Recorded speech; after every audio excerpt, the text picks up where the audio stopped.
Hey, I'm Garrett Gunn. You might know me from Good Boy, Warhorns, Franklin and Gus, and you're watching The Experience.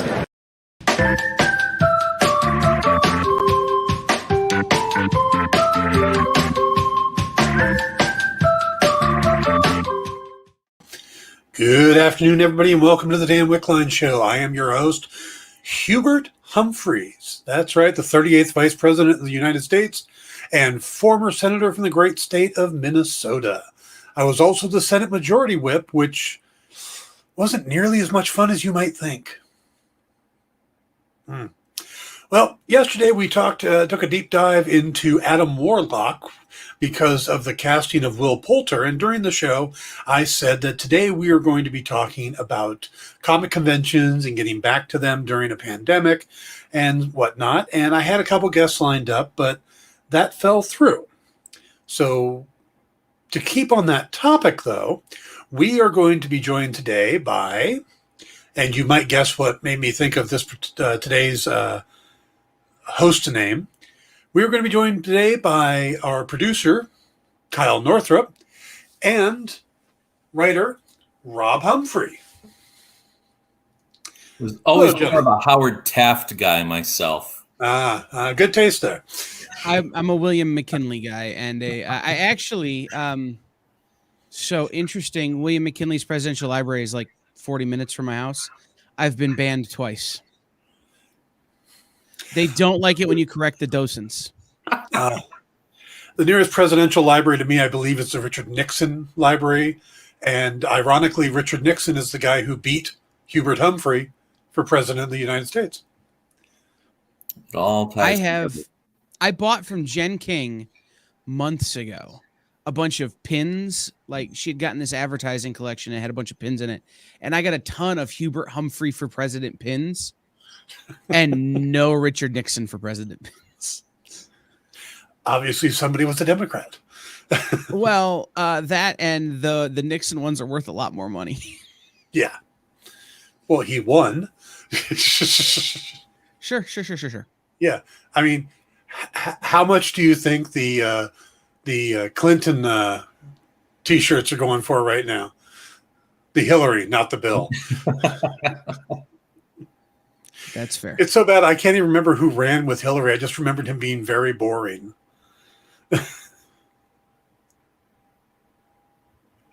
I'm drawing a blank too. But he was very boring, and he spoke Spanish, which was amazing. Clinton Boring 2020. Yes. I like it. Yes. Wayne Boring, the comic book artist. Yes, that's what it was.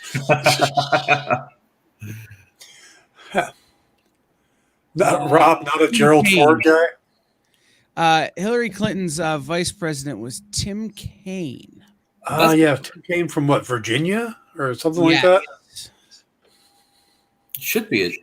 Somebody asked if I'm a Gerald Ford guy. I think the Gerald Ford presidential is the one that's in the closest proximity to me. Pat asked.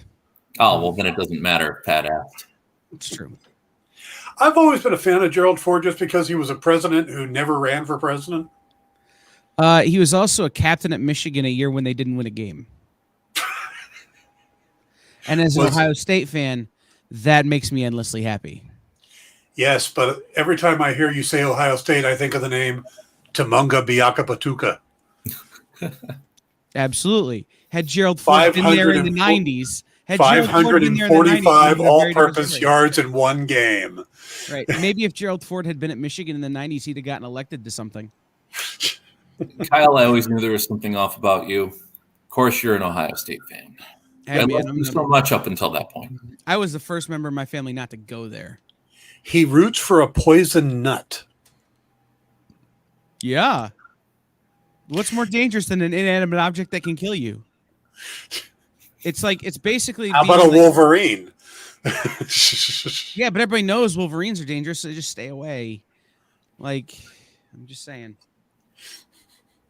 Hey, man. So we're here to talk about Wolverine's a hero. That's right. Everyone but Magneto will tell you that. Yeah, I don't see a whole lot of characters named Buckeye.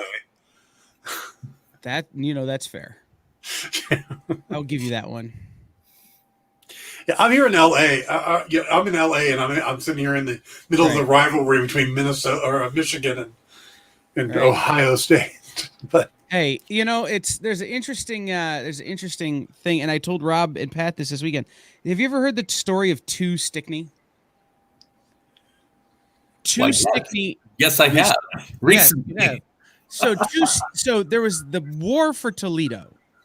At one point, Ohio and Michigan went to war over the strip of land that's now Northwest Ohio, basically Toledo. But what it really was it was just an excuse for a bunch of people who were friends to sit around and drink together. There was never a shot fired. There was never actually a skirmish. The only person who died was Two Stickney. So Admiral George Stickney named his son's numbers and his daughter's months.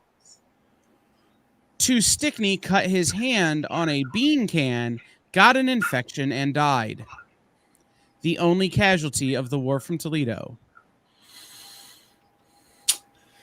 how'd one Stickney do? One Stickney was like an officer at this point, and I don't even think he showed up. Was there a 3? I don't know. I know. How do you not know? You've gone this far down the rabbit hole. Why did you choose? So like 1 and 2 Stickney are famous in town. Admiral George Stickney is famous in town, and his daughters April and May, were famous. Did things. They were activists or politicians or whatever. His other children were how do I put this? Irrelevant. But there's so many questions. Did he start with January? So there's 2 older daughters, or did he start with April and May? I don't know. Yeah, and how do you not check to see if there was a 3 or a 4 Stickney? 47 Stickney is my favorite Stickney. Yeah, there you go.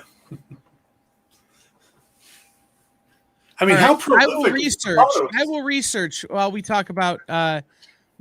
Why don't you and Rob talk about Rob's writing career, and I will research the Stickneys. I love how we're 8 minutes in and we're nowhere near what we were supposed to be talking about. That's pretty normal for this show. I blame him. Yeah. So, from what I understand, you are part of the Cherry City. Cherry Capital Comic Con. Cherry Capital Comic Con. Right. There is a Cherry City. It's on the other side of the country, though. Okay. Cherry Capital. Okay. So what do you do for them? I'm the executive director for Cherry Capital. So I'm kind of out front and center. I book a lot of the guests, kind of help organize day-to-day operations.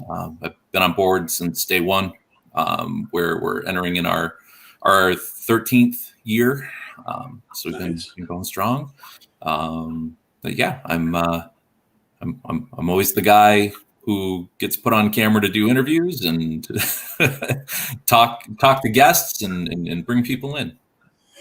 Now, have you guys had your con for 2021 already? No, we've not. So obviously pandemic happened and things, the world went sideways and got a little weird there for a while. It's still a little weird, but a little less weird now. Yeah. But we ended up having to postpone and then ultimately cancel 2020. We normally go Memorial Day weekend, but Michigan still had some restrictions, which is where we're based out of, Michigan. So May got rescheduled to Halloween. So our show is in just a little over 2 weeks. Very nice. Okay. So I'm kind of curious, and I don't know how deep you know into this, but as a creator, before my first con that I'm scheduled for is until December, but still nervous about them. Large crowds gathering in the time of COVID. What types of changes have you guys done to address this? I mean, masks. Yeah, it's an interesting world we live in these days. I think the thing that I've taken away from this whole experience is that no matter what path you go down, there are going to be a number of people that are either very happy with what you're doing or not very happy with what you're doing. There are so many differing opinions on the level of of restriction or safety or precautions taken that it's such a wide gamut. Yeah. We spent a lot of time paying attention to local ordinances, CDC recommendations, health department recommendations, talking to other shows, talking to creators that have done other shows that have gone already. Michigan has been fortunate enough to have a number of shows go since August. So, we've seen some happen with varying degrees, right? Some with no mask mandate, some with a mask mandate, some capping, numbers, of ticket sales, some not. So just, we spent a lot of time just talking to people and trying to understand where comfort levels are and, trying to follow the science and recommendations, by, health authorities and things of that nature. Ultimately, what it's boiled down to is we obviously went and bought a lot of hand sanitizer, providing hand sanitizer for all the booths. Obviously, we'll have, hand sanitizing stations for people that want that. We are mandating masks. I think our biggest thing was we're still obviously very much in the middle of a pandemic. Numbers continue to roll in, and while what's good is obviously the deaths are down, but illnesses are still happening, and we don't want to be an event where we're exacerbating the problem. And I think kind of the way that we looked at it was, we're cramming a few thousand people into a 20,000 square foot space. It's better to take the extra precautions and better be safe than sorry, and just make sure that it's minor inconvenience. To wear a mask for a few hours while you're at the show. It's better than sit in a hospital bed somewhere. I mean, good number of people that we're connected with have, we all know someone who's had COVID or has been hospitalized with COVID. We know people who've lost family to COVID. So, we took it very seriously, and, we're trying to navigate best we can with all of the differing opinions and all of the different stances that are out there. Now, you said that you're doing hand sanitizer at all booths and mask mandate. You're not checking vaccines at the door type of thing? Or we're not checking vaccines at the door. There hasn't been a show in our state that's done that yet. And there, there's a lot of internal discussion over that, right? At what level, what can you, there's multiple layers to it, right? Like, so there's that high level of like, should you? And is it worth, as far as a safety precaution, is it necessary? There's another level down of like, okay, if you choose to go down that path, how do you enforce it? How do you enforce it? How do you manage it? How do you handle it? And, we're not a huge show. We're a regional show. We obviously don't have the resources of like a New York Comic-Con, who just had a very successful weekend with the vaccine mandate. They also had state regulation and law requiring that, and they also had some infrastructure built around that as well. I think it's going to be different for everybody, depending on what state you're in and the resources that are available. I mean, we have a relatively small staff, majority of which, are volunteers that come in the weekend of, and ultimately we decided that, it's not fair for us to ask, volunteers that are coming in to potentially be, we don't want to expose anybody to that, that confrontation. That's because there are a lot of differing opinions, and also asking them to be, an enforcement and how, an enforcement official and the responsibility of having to like check those things. I mean, that's a lot to ask people that are, they're there to just, to help out for the weekend. So we opted to kind of walk the middle line and say, what, we can be as safe as we can be within the confines of the boundaries that we have for being who we are and what we are and where we are. Now, have you done any other things like I'm hearing that New York Comic-Con seemed to spread the aisles out a little bigger. That there are very wide aisles. Have you changed your floor plan maybe, or have you capped the number of guests or attendees? Yeah, we're obviously going to be keeping an eye on the number of ticket sales and how full the room gets over the weekend, for sure. As I mentioned earlier, we're, clearly not at the volume of a New York Comic-Con or, a Gen Con or Dragon Con or, any of these other shows that tend to trend very high in their attendance numbers. Mm-hmm. And obviously we're in a little bit smaller space than that too, so that plays into it. We progressively over the last few years have been on this path to maximize our space and really give a wider aisle experience anyway. So a lot of the work that we've done kind of leading up to this year with redesigning our show floor just for a better show going experience is lending itself to, kind of that COVID protocol. Obviously we're encouraging social distancing. It's difficult. I think anybody, it's one thing to say that you're going to be separate and force everybody to be separate, that type of thing. But, being in that situation, again, having been on the show floor in New York, when you're there in that moment, it becomes very clear that logistically, those things get incredibly difficult to maintain, So obviously we're going to keep an eye on it, and we're, the aisles are a little wider. There's a little bit more space. We've taken some precautions with, we typically do some after hours events. We do a drink and draw. It's typically in a smaller room, and it's it's kind of a part of the venue that's isolated from the show floor. We're moving that event to a larger, more open area. That's in more of the pre-function lobby area, so people can spread out. There can be more room for people to kind of be comfortable and not be on top of each other. And we're just kind of, we're taking it one step at a time. We've got a game room, our game room is usually pretty packed. We made the choice to, it's typically vendors and it's open gaming and some structured demos and gameplay. We've taken the opportunity to remove some of the vendors from that room. We have a little bit more space to spread tables out in there. So, there's a lot of things that we're doing for different facets of the con to try and, really maximize that space and make it a little bit more comfortable and a little bit more spaced out so people can, be safe while they're there. Yeah. I think it's one of those things that it's going to be a constant, thing that's in flux.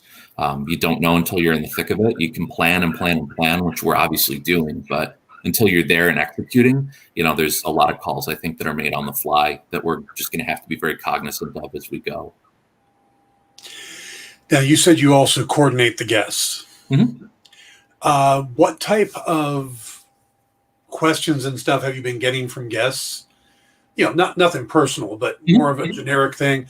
And how has it been getting guests to go to the show compared to, pre-pandemic? The majority. Oh, sorry, I've got a dog barking in the background. The majority of our guests are all carryover from our canceled 2020 event. So we had a number of contracts in place, and we worked very closely with them throughout early cancellations and postponement of the show to make sure that they were still on board. And I'm sorry about that.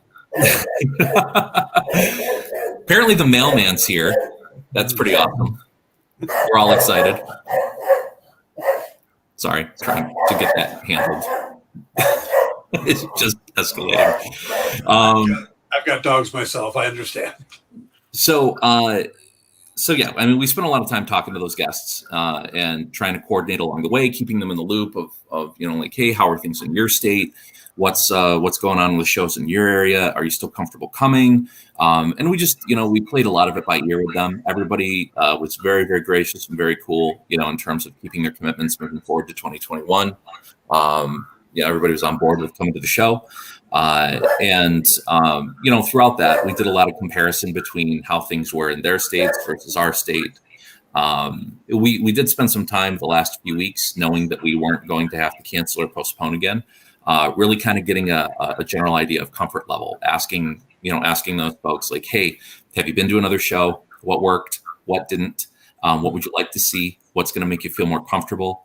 Did plexiglass shields work? Do you like that? Are you preferring to not have that? When, asking, if people are going to take pictures, selfies with guests, if they're requiring masks at their table, or if they're okay with masks being pulled down for a picture. That's been a big question that a lot of people have had for us. And we've just been handling that on a case by case basis for each guest to really get their level of comfort and kind of let them call the shots at their own booth on their comfort level. And we want to accommodate if they want, a little extra precaution, or if they're comfortable with a little bit less precaution for themselves. So.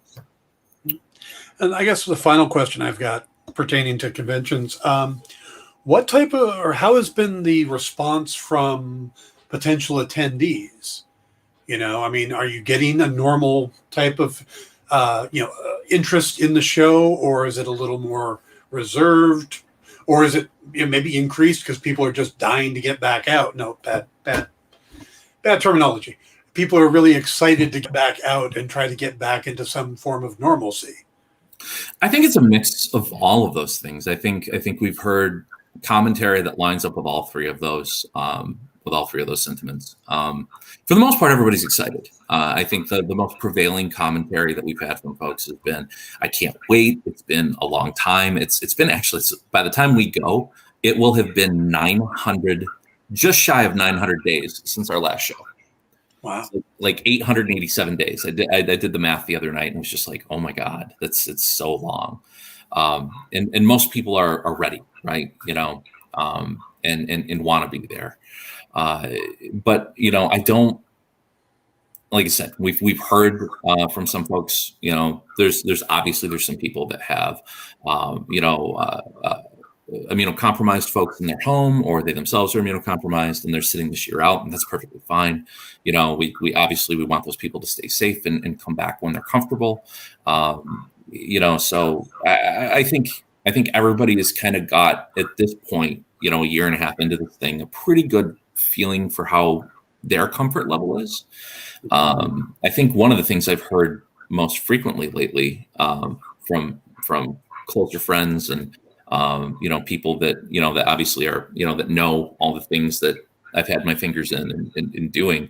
I posted a lot of like New York Comic Con pics on my Facebook and on my Twitter account, and I had a lot of people reach out privately, and they're like, "How was it being around that many people? Because I'm a little freaked out at crowds still." And that's a valid feeling to have, and for some people it's going to be super disarming, and for others they're just going to fall right back in and be super comfortable. And I think the best thing I can say is that, like, shows are back and they're happy to have people, but they only really want you to be there if you're comfortable with it, right? Like, nobody wants anyone to be in a position where they feel unsafe, or they're putting themselves in danger, or they just feel that anxiety. I think we're all going to feel it, but if it's too much, take care of yourself, and we'll be here. I think that's the biggest message we can put out there, is that, like, this isn't going to be the only one. We're planning on more. Yeah. Excellent. Thank you. I appreciate those answers, and I think our viewers are going to as well, because I know a lot of people are hesitant to get back out there, and they really want to know what's going on, because just so much in the world has changed. You just and the idea of going. I mean, I think about going to like San Diego Comic-Con, and I remember just trying to walk through the aisles, and you're in constant contact with somebody on like three sides every time you try to move down an aisle. It's starting. I could not imagine. I remember quite a few years back now that I think about it, got a call from my agent telling me, "Hey, I got these people I want you to meet. We're over near Hall H. We've got about a half hour, and I'm over at the Marriott having lunch. It's like, can you come over?" I'm like, "There's no way I could get there." Absolutely not. Yeah. That's a Herculean task. Yep. If I left lunch at that moment and just ran, I might have been able to make it for about 2 seconds. That was about it. Yeah. So, all right. Now, Kyle was talking about your work, because I assume that's why you were at New York. Did you have a booth at New York? I didn't. New York for me this year was a bit of a working show outside of the booth. Spent a lot of time, making connections with folks, obviously for Cherry Capital. Always looking for new artists and writers, looking for guests, looking for people who want to come and hang out at our cool little vacation show. We're nestled up in northern Michigan, and the show's at a resort and spa. So it's a vacation show. Like a lot of folks bring their families with them when they come up to do the show. So it was partially that, and I'm obviously always on the lookout for new collaborative partners and trying to make deals happen, for comics and things like that. So was a working weekend for me from a show perspective, and then also from creative perspective, trying to find new folks to create relationships with for future work. There's a candy store at the convention. There is a candy store at our convention. The main level of the resort has like a mini shopping mall in it. It's very a number of boutique shops, and one of them is a candy store. It doesn't surprise me that Kyle knows that. It's why I agree to go back. I kid, but it's definitely a perk.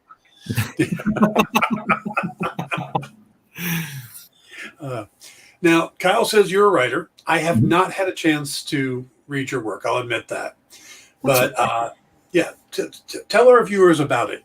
Kyle hasn't read either, I'm sure. Damn lies. I've read them all. Aw, you make my heart happy. Well, I think I've read all of Punching the Clock. There might be one volume I don't have. There are 4 of those. So. Right. I think I've read all 4, but I might have sold the first volume before I could read it. Might have been a thing. We could probably fix that. Yeah, it's not like I can't rectify that situation. All right. So I've got a number of different projects. I wrote a webcomic called Punching the Clock. Was up for a few years. We had our own website, independently published, and that's all been collected in trades. There's 4 volumes of that out.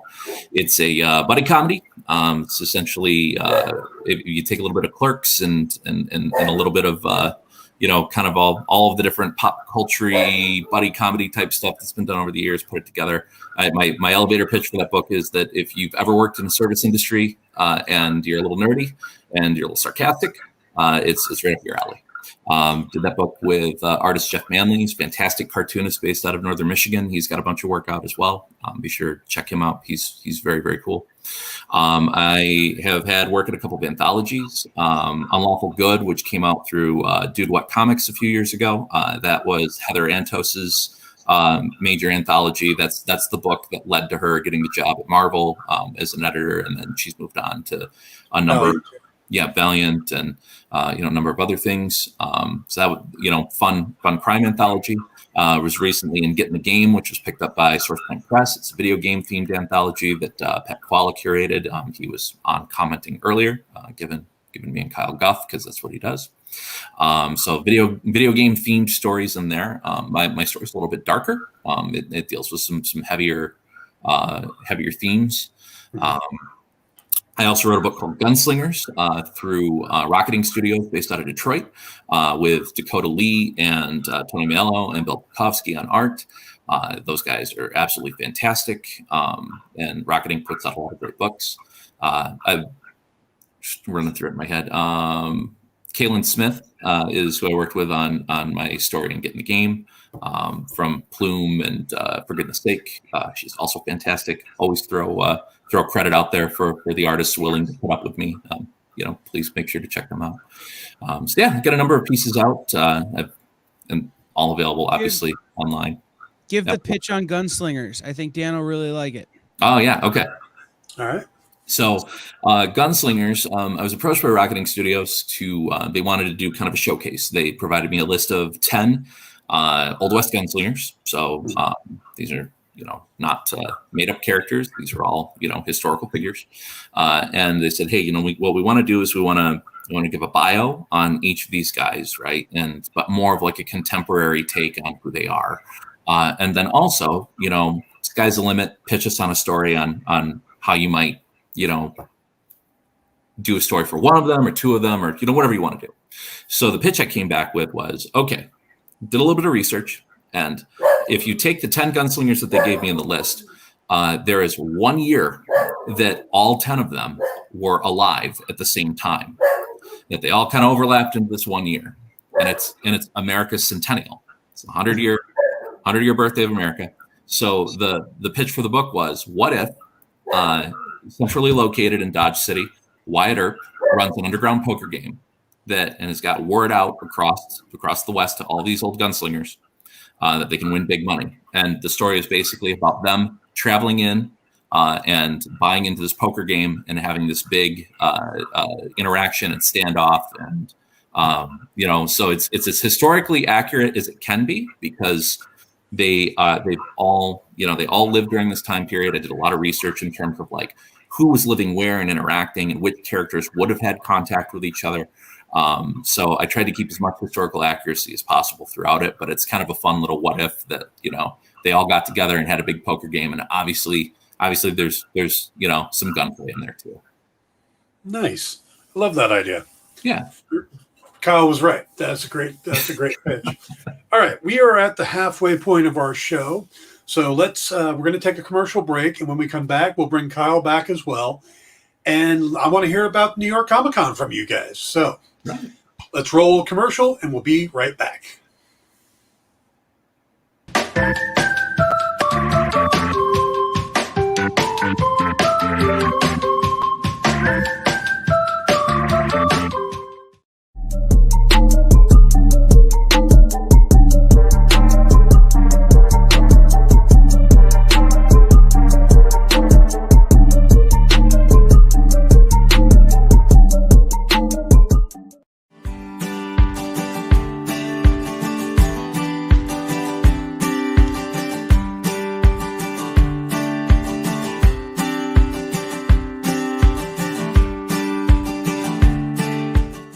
To be continued. 3 little words that hold the secret to the next great story. 3 words that will thrill you, confound you, give life to new possibilities. Every variation of To Be Continued is a promise. A promise of adventure. A promise of excitement. A promise of unseen wonders and unexplored worlds. A promise that every issue you read makes you a part of a never-ending journey. And behind every page, there will be an unopened door waiting for you. This story to be continued at your local comic book shop today. Visit comicshoplocator.com today.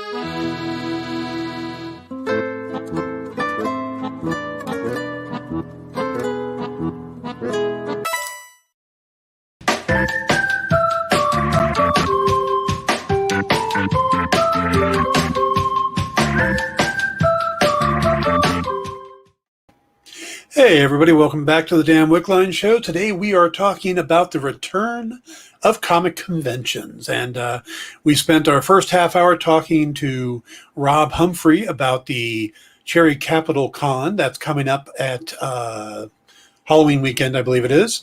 And we're going to bring Rob back along with our producer, Kyle, who both were at the New York Comic Con this weekend, and get a chance to talk about their experiences there. But before we jump in, Rob. Yes, sir. Anybody in your area that wants to go to the Comic-Con, how can they get tickets? What's the information there? Yeah, we're super easy to find. We're all over social media, Facebook, Instagram, Twitter. But tickets can be found at our website, cherrycapitalcomiccon.com. There should be a ticket link for pre-sales, and we can also sell them at the door. They're also available at Traverse City's Top Comics. If you're in Northern Michigan and travel to Traverse City often, they're available there as well. All right. Okay, Kyle. Tell them who's going to be there. Oh, yeah. Who's going to be there? Who are your guests? Yeah, got a great guest lineup this year. Bill Morrison from Disney and Futurama and The Simpsons. Bill is a great guy, really great with fans. So he's definitely alone someone good to go see. Yeah, love Bill.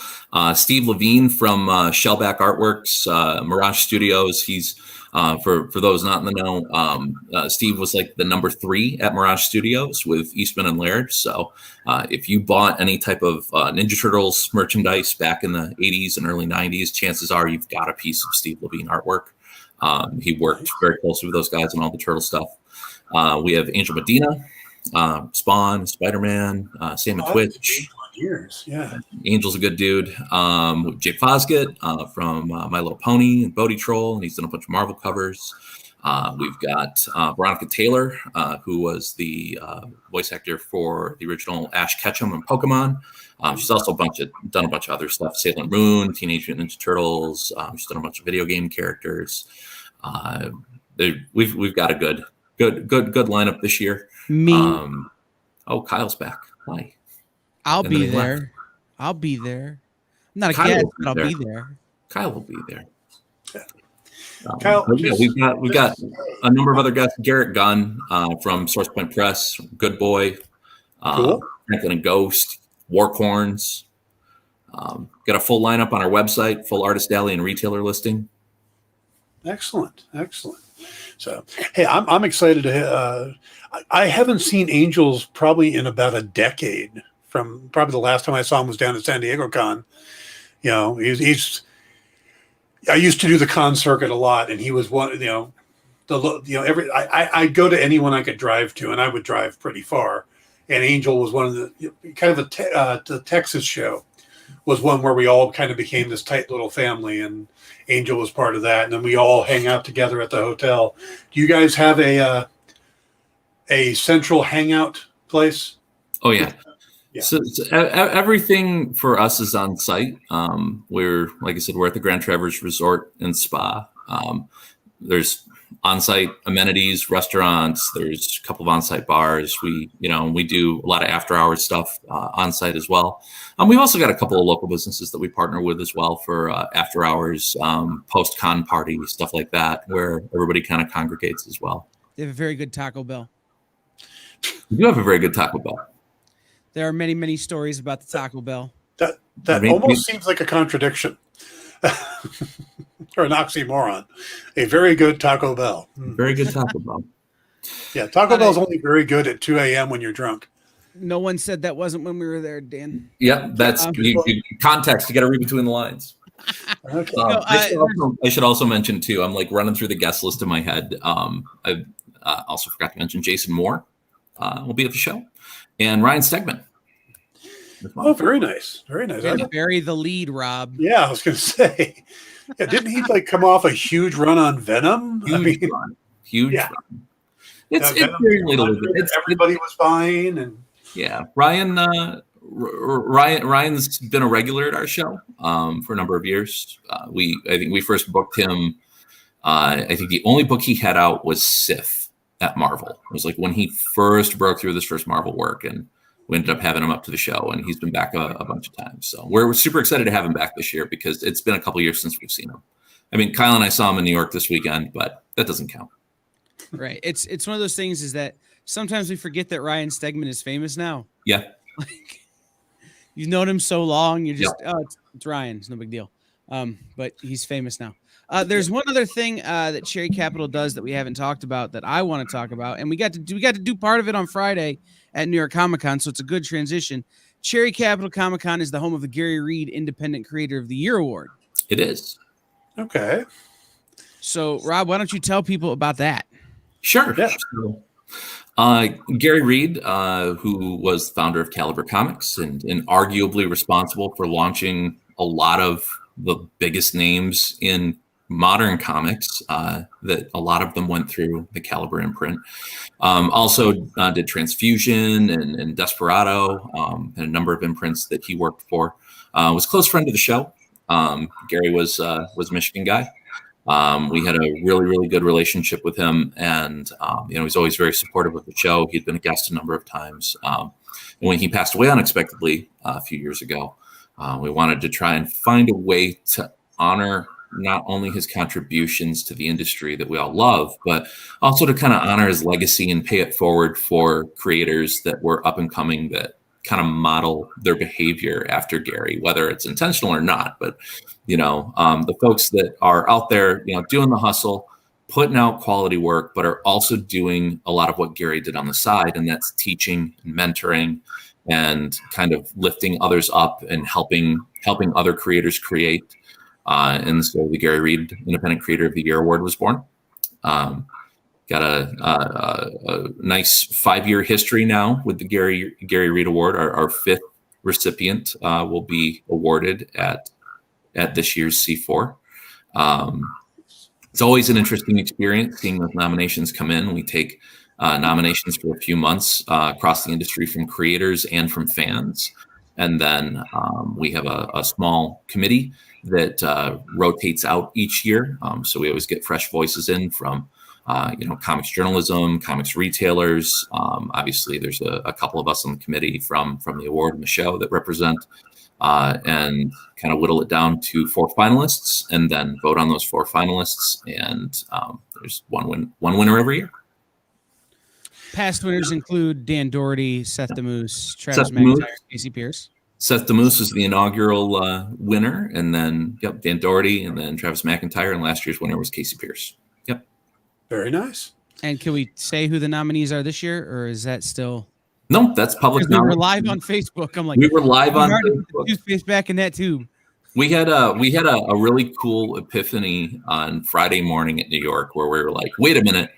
Every finalist for the Gary Reed Award is here at the show this weekend. We're like, let's just go surprise them, because they had no idea that they were finalists. So this year's finalists are Josh Warner from SourcePoint Press, Dr. Christy Blanche, Garrett Gunn, and editor Drina Joe. Very nice. Yeah. So, and we'll find out that weekend who the winner is, right? Yep. That'll be Saturday night of the show. We do an award ceremony kind of later on usually right around 6:00 at night before the show floor closes. We've got a nice big main stage out in our entry area, pre-function outside of the show floor. So we usually do a ceremony and announce the winner. And then obviously that'll be made public. It'll be out on our Facebook page and on our website. And now, since Kyle's going to be there, is he taking Kyle? You taking a camera with you so you can just broadcast the show live on the experience? Dan, I never go anywhere without a camera. But if they will let me, we will stream it live along with them. Absolutely. It was super fun going around with those guys. I have our footage of those announcements, including Drina Joe going from audible to inaudible as she figured out what we were doing. And Garrett Gunn with his profanity-laced tirade when he realized we'd been messing with him all day. It's so good when we were live, though. Yes, we trolled Garrett pretty hard. We did. So, yeah, I will definitely be live from the show floor with the Gary Reed Award and probably more. Okay. All right. Since I got you guys here, let's talk about New York Comic Con, which you just went to. I got to ask, what was your first impression walking into the show? Because I don't know how many cons you've done since the pandemic started, but this is probably the biggest, I would assume. So this is my first one back. It was my third. So okay. So what was 40-foot tall Shenron? A 40-foot tall Shenron. That was the first thing you saw when you walked through the door. Yeah. The Dragon Ball Z footprint was massive. I've done shows this year smaller than just the Dragon Ball Z footprint at New York Comic Con. Yeah. It's no joke. It was nuts. My first impression walking in was how smoothly things went. You had to get a wristband when you got your badge that, you showed them your COVID vaccine proof and all this kind of stuff, your Clear app and your ID, and they gave you a wristband that you couldn't take off and you couldn't loosen up. So if they put it on tight, it was uncomfortable all weekend. But you got this wristband, and then going through the metal detectors and going through the security checkpoints to get in were super smooth and easy. It really had the potential to had one piece of the process fallen apart, it would have been a nightmare. And Right. Those guys were so professional and so smooth. You enter and exit the con at a bare minimum 5 times, right? If you go once a day, and I not once had a problem, in the door, check the wristband, metal detector was quick, no line, tap in, tap out with your badge. I think the first day, there were a few badges that weren't tapping correctly, but they fixed it real quick and they were on top of it. Yeah, I mean, it was It was super smooth. Moving about the show floor was relatively easy. The escalators couldn't handle it, but Yeah. they kept shutting down at random. But what are you going to do? Broken escalators are just stairs. So, you just deal with that. But yeah, I mean, the thing about New York Comic Con that always has frustrated me is that Artist Alley is on a separate level from the show floor. And that frustrates me just in a logistical part. Yeah. Oh man, I got to walk upstairs now. Like, come on, man. Because I spend most of my show in Artist Alley. Mm-hmm. So it's like, oh, I got to go upstairs if I want to get that book and then come back down here and have that person sign it. Like, You know what I did like about that though, is that typically when the show floor is everything, what you find is there's a lot of bottlenecking, especially when random cosplay breaks out, and there was more of that on the main show floor where there was a lot more room to move about and less of that in Artist Alley. So yeah, I think that was, one observation there was that was something that the bi-level show floor really did kind of lend itself to, though, was keeping Artist Alley less cluttered with other events going on. It was a it was a trek and a half to get from one end of the show to the other, especially if you were going from Artist Alley to the exhibitor area and back and forth, which Sunday I was back and forth so many times I was just ready to pass out. But yeah, I'll Kyle's sentiment about just walking in and just that first, that initial like, holy cow of, Shenron alone, but like floor was big. It was easy to move around. My general impression of the weekend, and Kyle, I'd be interested to hear your thoughts. I was fully prepared for, given how everybody has been over the past year and a half in terms of, I don't know, it's kind of been my perception that people have kind of been crappy toward each other, as a general rule of thumb, like the human race has been in dire straits, it feels like, especially if you're on social media. But I did not run into a single negative vibe at that show. And there was 140,000 people over the weekend, something like that. Yeah. It was all good vibes. People were respectful and nice. And it was a good vibe. I know that when they made their announcement that they were going to require vaccines and proof of vaccine and all this kind of stuff, that they took a lot of vitriol and heat then, but it was all gone by the time the weekend got there. I know there was one vendor who was removed from the show floor because they failed to follow the mask mandate. They refused to wear masks after multiple warnings, so they were removed from the show floor. They had these people in yellow shirts called security heroes that would, they'd walk by you and they'd go like this, and your mask is below your nose, you need to pull your mask up, or sir, could you put your mask back on? I'm like, but I'm literally between bites of a hot dog. Like, but they were doing the job of making sure you were doing what you needed to do. And so that was appreciated, even if it did interrupt more than one interview I was doing. It was still appreciated. Yeah, there was no hostility. I didn't see any of that. Overall, my weekend takeaways is that con is a muscle you have to build. Mm-hmm. And having not built it in a year and a half, I am out of shape. Rob and I, we roomed together. We got back Sunday night. We ordered a pizza that I think lasted 7 minutes. It was a massive pizza. Maybe hailed it. And the pizza was done, and 20 minutes later, I was asleep. Like, it was that kind of weekend where it just takes it. You can feel the energy meter going down and down and down and down and down, but you keep plugging because it's Comic-Con, man. You don't stop. And it was great. It was a good time. Did we talk about steps captured? I think I captured somewhere around 70,000 steps for the weekend. I was averaging 4 miles a day walking, or a little over 4 miles a day walking. I was in the walking boot, so I was trying not to walk as much as possible. Yeah. I think I had 25 miles in by the end of the show. Damn. Yeah. Yeah, I see. I remember the early days, like in the '90s, going to San Diego Comic Con, and you would start the weekend by going up and down the aisles saying hi to everybody.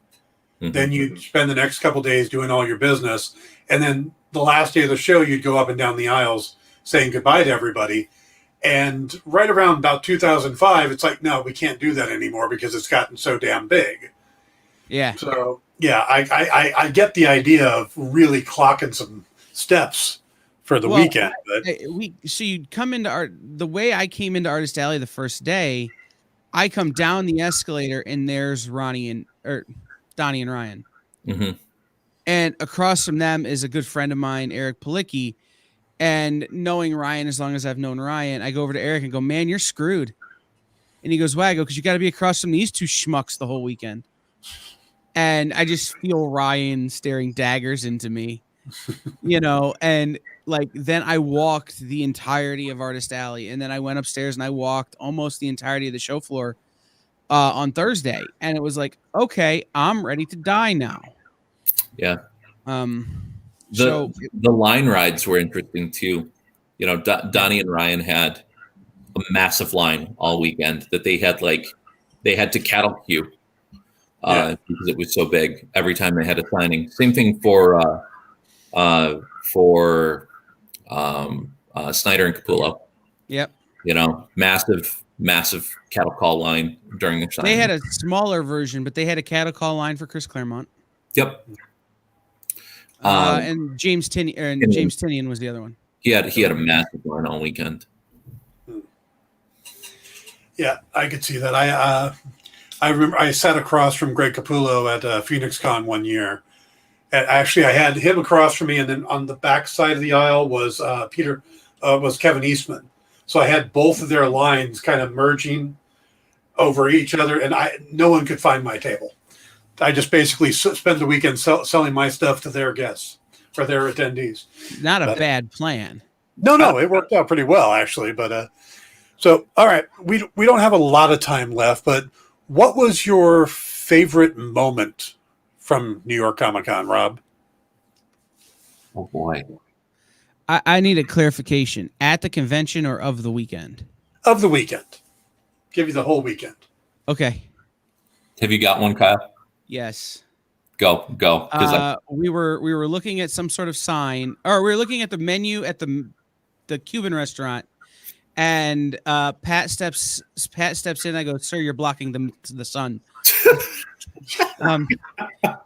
Because Pat's a giant. Pat is bigger than Dan in terms of height. Pat's a giant.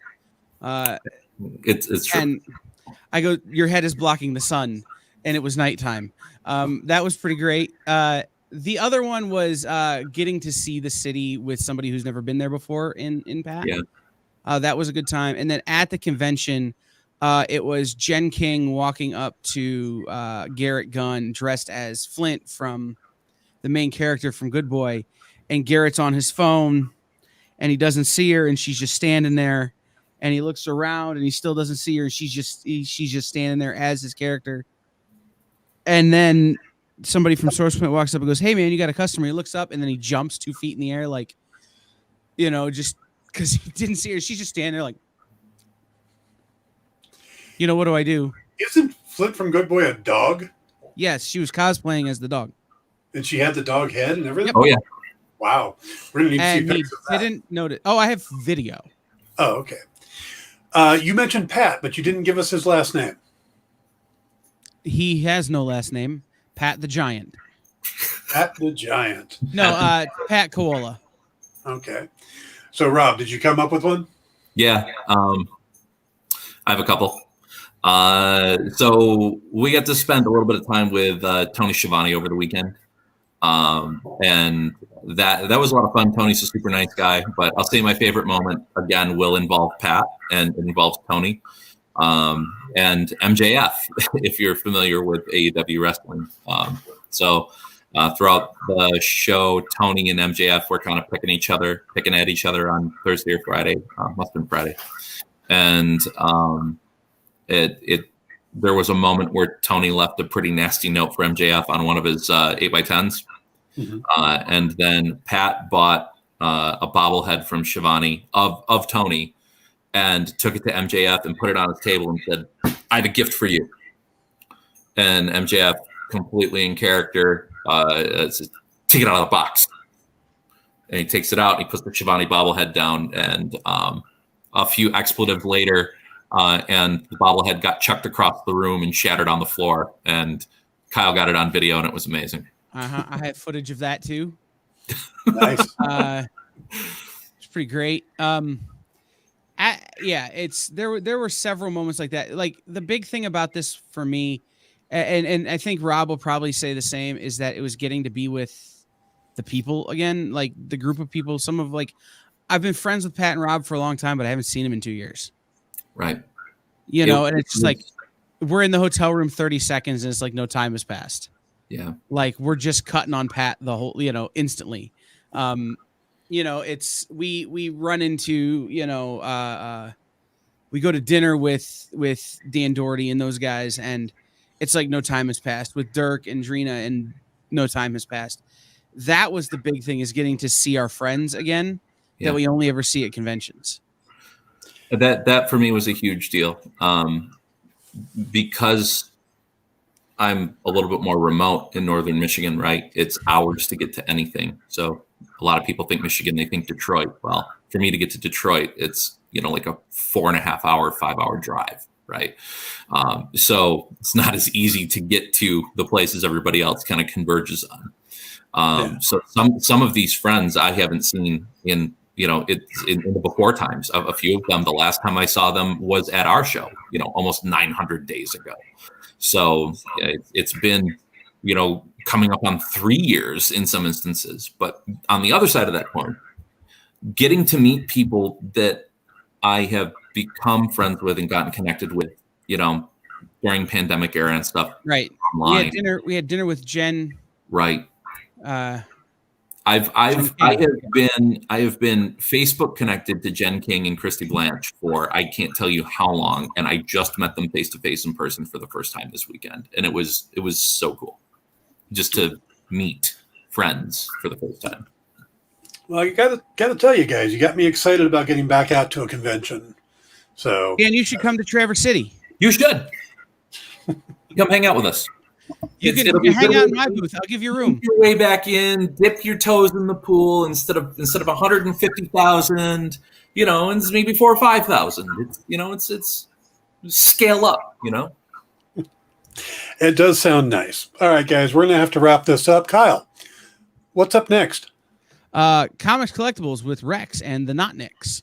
Anything else after that? What's going on after? That is going to do it for this evening. After Rex and the Notnicks. And then tomorrow, Dan will be back at 5 p.m. 2 Pacific with the Dan Wickline Show, where he will be talking about some stuff that I knew an hour ago and I don't remember now. I will be hitting the latest news, and then also doing a deep dive onto the character of Echo. That's right. He's going to be a big part of the Hawkeye series, and maybe some other shows coming up on in the MCU. So join us for then. Rob, thank you for joining us. It was a pleasure to meet you. Hey, thanks for having me, Dan. It was a pleasure to meet you too. Okay, Kyle, back in your box. Good night, everybody. We'll see you tomorrow. Stick around for Rex and the Notnicks.